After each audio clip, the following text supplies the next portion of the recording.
ایک دن حضرت میاں محمد بخش رحمۃ اللہ تعالی علیہ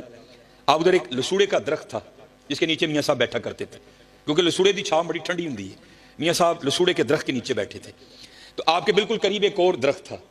جس کے اوپر نا ایک فاختہ نے، جس کو ہم پنجابی میں کہتے ہیں کگی، اس نے انڈے دے رکھے تھے۔ وہ اپنے انڈے دے بیٹھی سی، نالے اللہ دی تسبیح کرن رہی تھی، سبح للہ ما فی السماوات و ما فی الارض، ہر چیز اللہ کی پاکی بیان کرتی ہے، صرف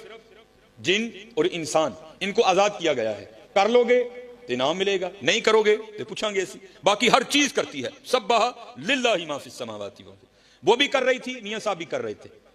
اتنی دیر میں ایک شکاری جو شکار کی تلاش میں نکلا تھا نا، وہ آیا، تو اس نے کیا دیکھا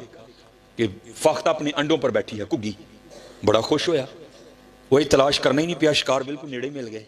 اس نے جناب اپنے ترکش تیر نکالا، اس کو کمان پہ چڑھایا اور نشانہ لیا فاختہ کا۔ اس سے پہلے کہ وہ تیر چھوڑتا،